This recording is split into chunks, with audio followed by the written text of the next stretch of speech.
I smile. If there was no smile, maybe I didn't think they were as competent. E.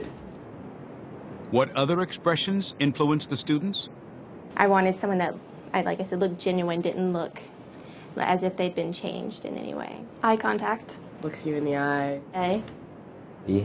I think I tended to pick the ones that had the more stoic face. A. An interesting pattern emerged in the students' choices. As in the original Princeton experiment, more than 70% of the faces they chose as more competent turned out to be the people who were actually elected for office. This suggests that come election day, the expression on a politician's face is an important factor in our choice.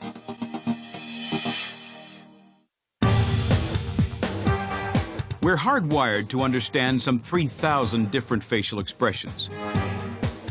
But there's even more information to be gleaned from the human face, if you've got the skill. It takes a keen eye to spot what's known as a micro-expression.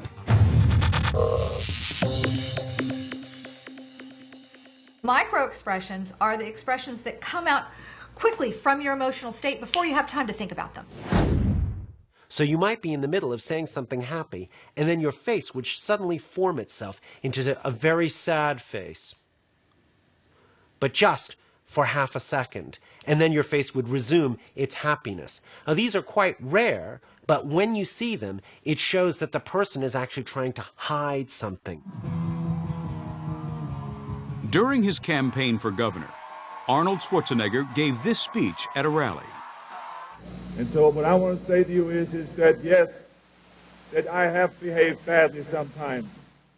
He was responding to allegations of sexual misconduct. But are his regretful words backed up by his facial expressions? I have behaved badly sometimes. I like to watch something like this, frame by frame by frame, so I can see those micro-expressions. And I have done things that were not right, which I thought then was playful, but now I recognize that I offended people. And to those people that are offended, I want to say to them, I'm deeply sorry about that, and I apologize, because this is not what I tried to do. Here we have this look of rage, a snarl that comes across his face instantaneously, fraction of a second. Micro-expressions can be a 25th of a second that shows he is angry about having to make this apology. He is angry at being attacked in this way. Offended people. Viewed again in slow motion, the micro-expression can be isolated. As Schwarzenegger opens his mouth, his nose muscles flare upwards into a momentary snarl. But it seems the voters didn't spot this body language giveaway. 3 days later, he was elected governor of California.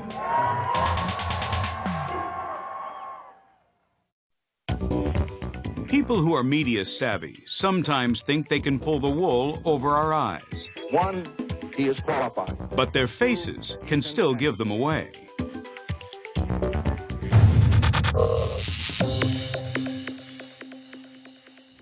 In 2004, track and field star Marion Jones held a press conference following allegations that she had been taking performance-enhancing drugs. First of all, I'd like to thank everybody for coming out today on such short notice. She was being investigated by the United States Anti-Doping Agency, USADA. To begin, I wanted the world to have an opportunity to hear from me. J.J. Newberry runs the Institute of Analytic Interviewing in California. He trains people to identify the telltale signs in a person's face that indicate they could be lying. But for me, so that you can get a good idea of how I'm feeling. She's saying she wants us to know how she's feeling, so I'm going to look to see if she's going to express how she's feeling. That in the end, the truth would prevail and my name would be cleared. However, the events of the last several weeks have led me more in sadness than in anger. Have led me more in sadness than in anger. But she doesn't show sadness. And she doesn't show anger. I'll ask you, what is missing from this whole tape? If somebody accused you of something you didn't do, would you be mad? Or would you be sad? I'd be mad at them. and I have done all I can do to provide USADA with information that I have knowledge of because I believe in a drug-free sport.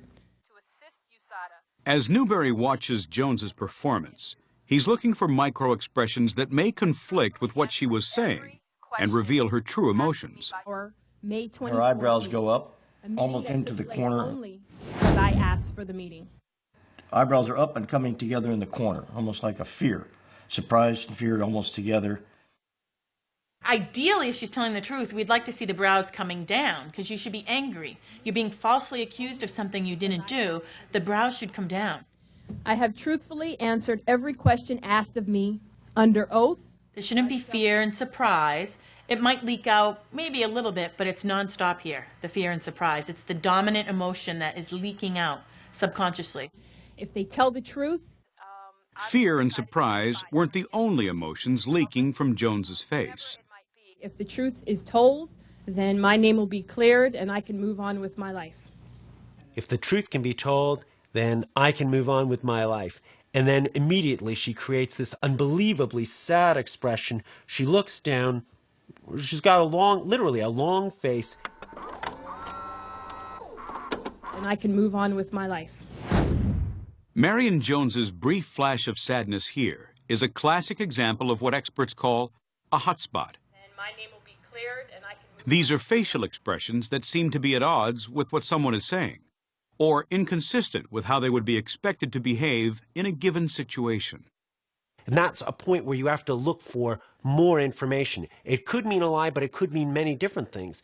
Do we know that it's guilty and not something else? At the time, I think it would have been very hard to tell. There exists no one. For Newberry, the biggest hotspot of all is the absence of one specific emotion on Jones's face. It's not what you're seeing, it's what you're not seeing.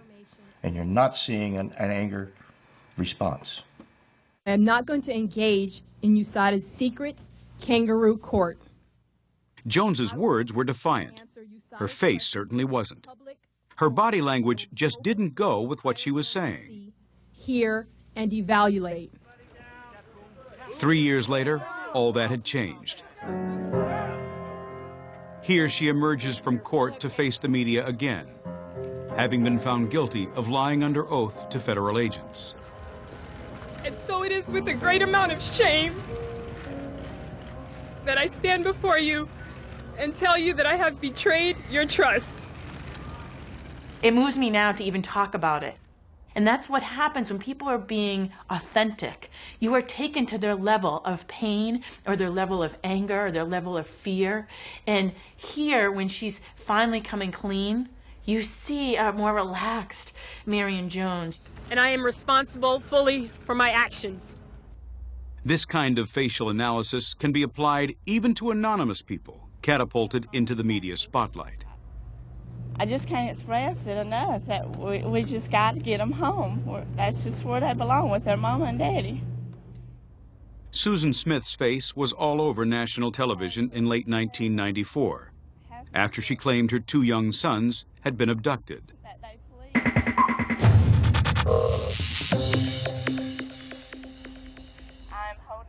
J.J. Newberry saw Smith's televised appeal for their safe return. Shortly afterwards, she admitted she had in fact murdered her children. It was very obvious to us before she even confessed. I mean, anybody can look at this after the fact and come up with all this. We actually did it before. Why was Newberry so confident of Smith's guilt? First thing we all noticed is that there was no real tears. It was a fake cry. I want to say to my babies that your mama loves you so much, and your daddy. This is all connected. Eyes, ears, and nose and throat, all connected. And so when you start crying, the physiology takes over, your sinuses swell up, your nose starts running, and you start swallowing, and the tears come out. You don't see any of that. I would like to say to whoever. Smith's performance is peppered with hot spots. We don't see any stress in the forehead. And what she's doing is she's closing her eyes. So she's thinking about what she's going to say or thinking about what she did. Who knows? All I know is there are hot spots. A hot spot does not indicate a lie. It's simply a hot spot. An emotional response that should tell the interviewer, I have to delve further into this aspect of what she's saying. There's not 1 minute that goes by that I don't think about these boys. Now take a look at the face of Smith's husband, David, during the same press conference. We ask that you continue to pray for me and my wife and for our family. But most of all, that you continue to pray, the American public, continue to pray for Michael and Alex, that they are returned home. Where she's faking it for the cameras, his face tells a different story. You do not have to be a body language expert to look at someone and as they're experiencing emotions to feel it. His emotions and his facial expressions are more consistent than his wife's. Susan Smith has no activity in her forehead, nothing, not a wrinkle. The husband, his brow is down. It's very engaged in stress. His jaw, he is very stressed. This is an emotional person. He does have concern. He does have feelings. He is showing this emotion. That you pray most of all for them, and that they are being taken care of, and that they are safe, and that they will return home safely. The evidence was right there. We just had to open our eyes and look at the body language. Body language is about the gestures that we're all familiar with, and about the fleeting facial expressions that often escape our notice. Together, they make up 55% of human communication. But a crucial 38% comes from the voice.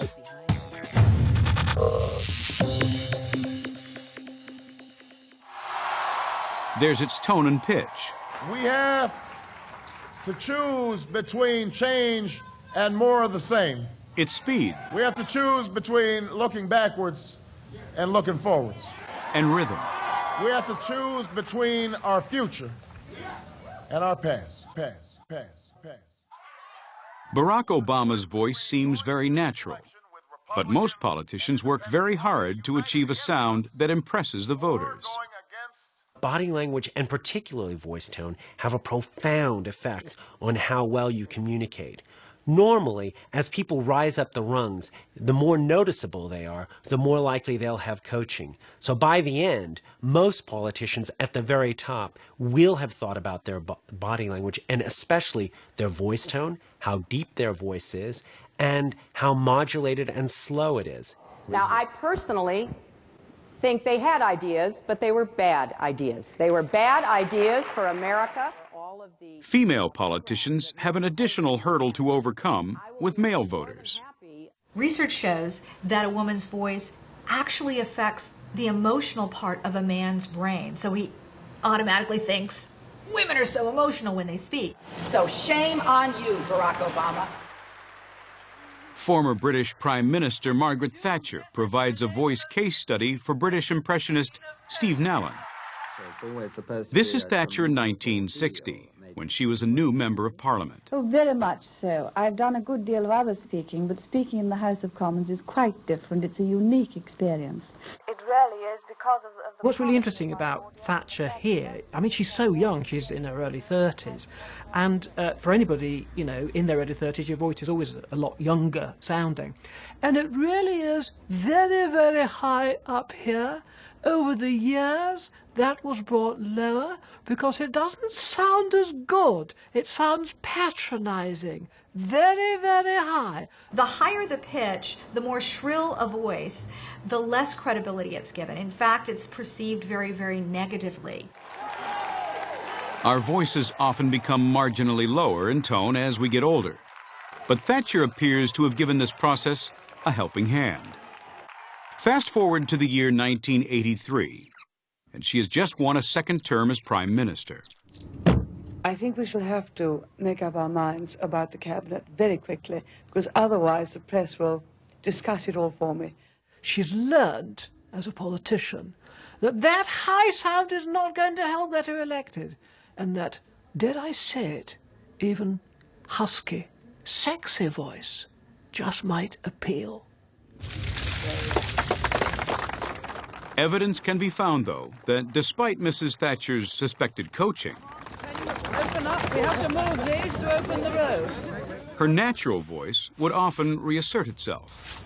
I must say, I can't stand those who carp and criticize when they ought to be congratulating Britain on a magnificent achievement. And Now, at this stage in her premiership, although the voice was very low, it's been sort of trained to be low. Just wait a little more patiently. After all, not all the results are in yet. When she gets excited, the old shrillness keeps coming back. I can't stand those who carp and criticize. If you seek peace. If you want to make it as a top politician, you need to know how to deliver a great line. If you seek liberalization, come here to this gate. Mr. Gorbachev, open this gate. Known as the Great Communicator, President Ronald Reagan was renowned for his ability to use his voice to work a crowd. Mr. Gorbachev, tear down this wall. Among today's politicians, Barack Obama stands out for his effect on an audience. How does he do it?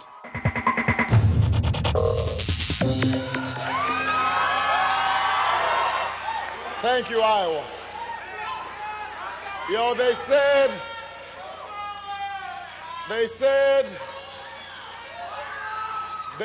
this day would never come.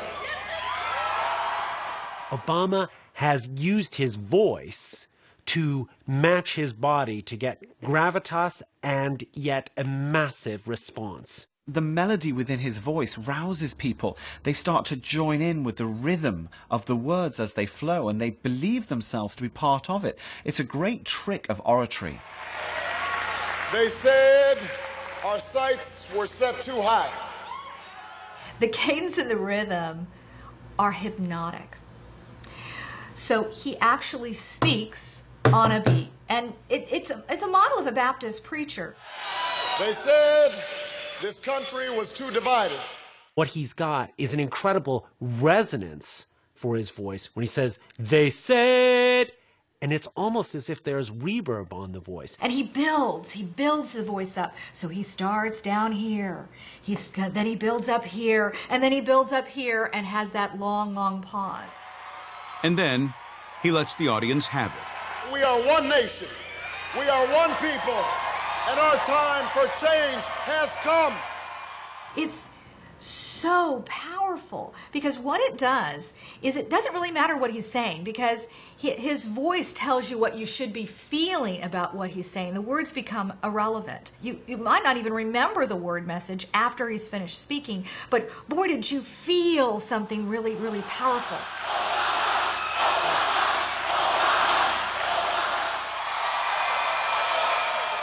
John McCain has a very different style. I didn't just tell you what the polls said you wanted to hear. I didn't tell you what I knew to be false. I didn't try to spin you. John McCain uses his voice almost in the exact opposite way that Barack Obama does. Here, McCain is speaking on the night he won the 2008 New Hampshire primary. I just talked to the people of New Hampshire. I talked about the country we love. Now, you see, what's interesting here is, number one, he's actually reading this speech. His eyes are down for most of the time. So the words are very important to him. He has a little bit of a nasal voice. He speaks from up in his head. And he has a sort of a little accent. He squeezes his words together so that it sounds like you're talking almost to a salesman of some sort or someone who's a technician. The work that awaits us in this hour on our watch. He's saying, I'm not Mr. Slick presenter. I am not someone who will wow you with the rhythm of my voice. I'm going to tell you how it is. If we set a date for withdrawal... McCain's unadorned sound fits neatly with the words of his speeches. He makes a virtue of being a straight talker. I will never surrender. I will never surrender. Tony Blair is another consummate public speaker, a master at judging how to pitch his vocal performance. And I say to the people of this country, we ran for office as New Labour, we will govern as New Labour. But our experts have identified at least one moment when his performance was almost too perfect.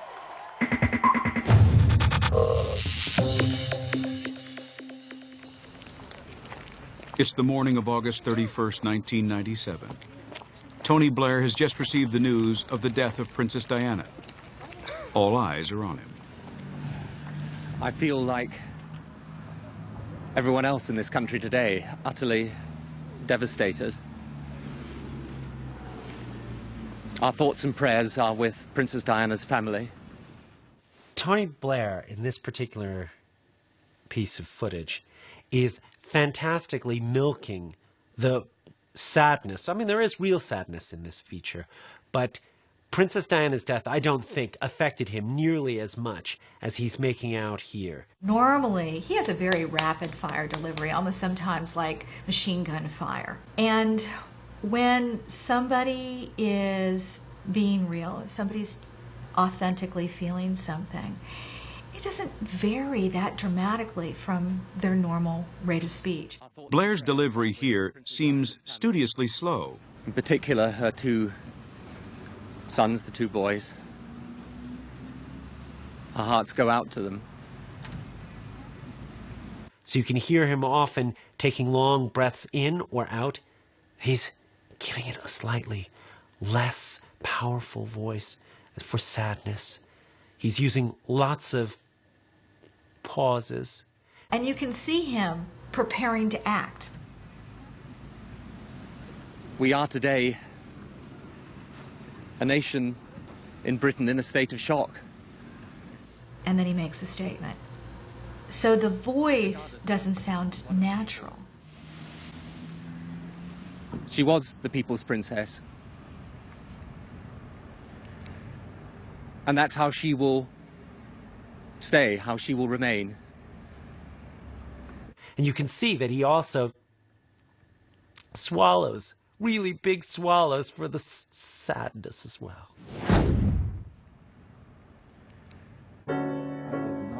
Like the other aspects of body language, our voices can be hard to control. They can give us away, especially when we're under stress. And so it is with a great amount of shame. This is very personal for me. On the eve of the crucial 2008 New Hampshire primary, Hillary Clinton is asked a question that many feel changed the tide of the primary contests for a while. As a woman, I know it's hard to get out of the house and to get ready. And my question is very personal. How do you do it? I couldn't do it if I just didn't, passionately believe it was the right thing to do.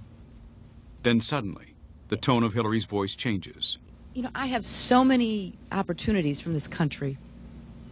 I just don't want to see us fall backwards.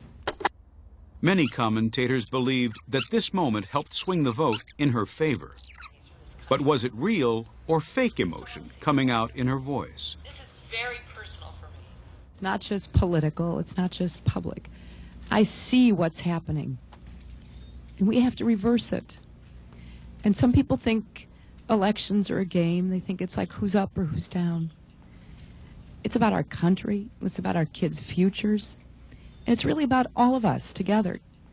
This is a difficult one, because here was the thing. At this time in the campaign, she was often being accused of being a little hard, a little cold. It was almost like it was required that she should prove that she's a woman and maybe show some emotion.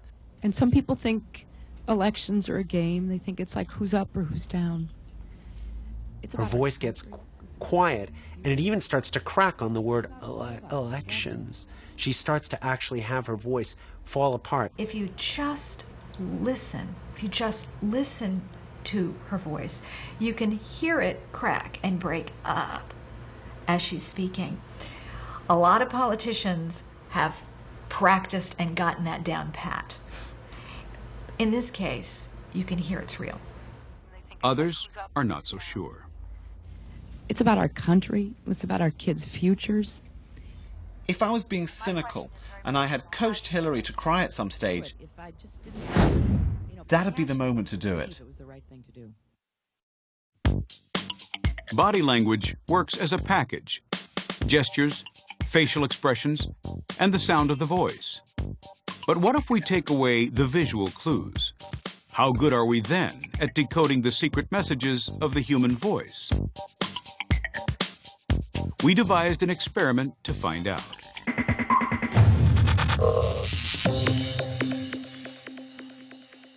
yeah, the sheriff's office had an area that they covered. These Georgetown University students are listening to 2 audio clips. Tried to reach out a 100-mile radius. I'm not going to make 100. All they know is that both recordings are of distressed parents talking about their missing children in front of reporters. Saturday at 7 o'clock. First, Mark Lunsford, talking to reporters in Florida in March 2005 about the search for his daughter Jessica. She had been missing for nearly 3 weeks. I have confidence in my sheriff's department, and I truly believe in my heart that my daughter is coming home. I just don't know when. Sometimes it's a little hard to swallow, but you just swallow it and you keep searching because that's what she wants me to do. Lunsford's search would sadly be in vain. A few days later, it was discovered that his daughter had been murdered by a local man. Next, a recording of Susan Smith in South Carolina, whose 2 young sons had allegedly been abducted. I can't express how much they are wanting back home, how much. This emotional public appeal occurred in November 1994, 10 days after the disappearance of her sons. We love them, we miss them. They are our hearts. That's why I don't think Later that same day, she would confess to their murder. And I pray that whoever has them. As the students listen, their physiological reactions are being monitored. Heart rate and the degree of sweating are both measured. Deprived of any visual clues, what is their impression of the 2 recordings? As I felt that the mother in the second recording was sounding really desperate. You could hear that she really, really wanted her kids to come home. We just got to get them home. That's just where they belong, with their mama and daddy. For the majority of students, Smith's voice sounds very convincing. How does Lunsford's compare? I just focus on searching for Jessie and try to block everything else out. You could tell he was also missing his daughter, but it wasn't as engaging. And he seemed to be holding it together a lot more until the very end, and then he cracked a little bit. 8 out of the 10 students failed to identify anything in Smith's voice that would suggest she had something to hide. This shows that most people find it hard to tell if someone is lying just from their voice. But 2 did detect something that didn't ring true. The woman didn't seem to be talking about her own children, but other people's children. I thought that her emotions seemed a little bit more forced than the man's. And that's just why, comparing the 2, I thought the man was a little bit more sincere in his reaction. The physiological data from these 2 students reveal their bodies were picking up on something in Smith's voice. Now, new technology is trying to identify the subtle changes that occur in our voices when we lie. Could this be the key to detecting deception?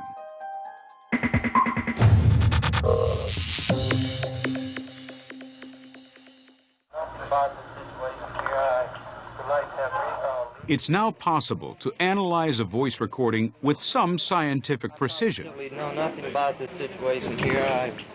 This recording is of Lee Harvey Oswald, arrested shortly after President Kennedy was shot.